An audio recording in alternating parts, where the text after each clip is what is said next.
one of the greatest things that, one of the greatest missions, I believe, that God has given me for the entire year is to talk about and try to convince people to understand that I am not an enemy when I say this to the body of believers that have so maniacally bought into this gimmick that says supernatural. I want you to say out loud with me, supernatural. There is no such thing as supernatural. You see, supernatural, when you start believing in supernatural, then I'm sorry, babies, any of my babies in here, you got to start believing in Santa Claus. Somebody say amen. Now, Santa Claus is a nice start. Somebody say amen. And I don't want to rob Santa Claus from none of my babies. Amen.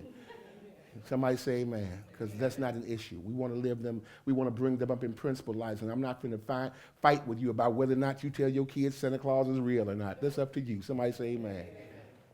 But I want you to know the truth when it comes to protecting your family and your inheritance about what comes out of your mouth and how you live in accordance with the gospel. Somebody say amen, because that's what's important. Somebody clap your hands and say, I get you, Pastor.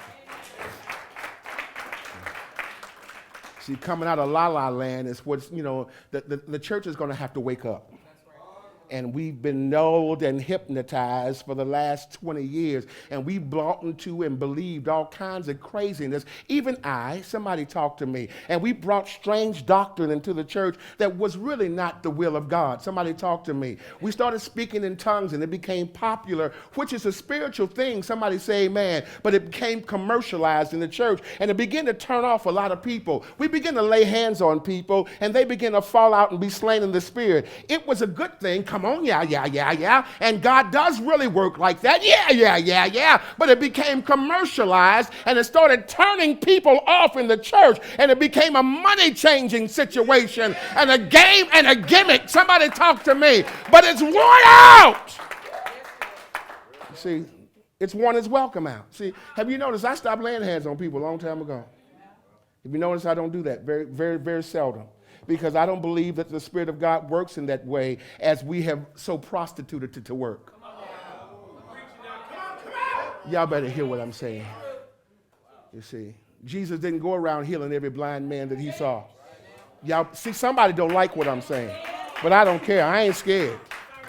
Every lame man wasn't healed by Jesus, but he must have been able to live the principle that Jesus lived. Love others as you want them to love you. Somebody say amen. Somebody talk to me. Love somebody else greater than you love yourself. This is what Valentine's Day is all about. You know what? Don't just give somebody a flower because you know that's your wife. Somebody say amen. You know that's your husband. Somebody talk to me. Take that. Come on, talk to me, somebody. Take that time to love somebody else.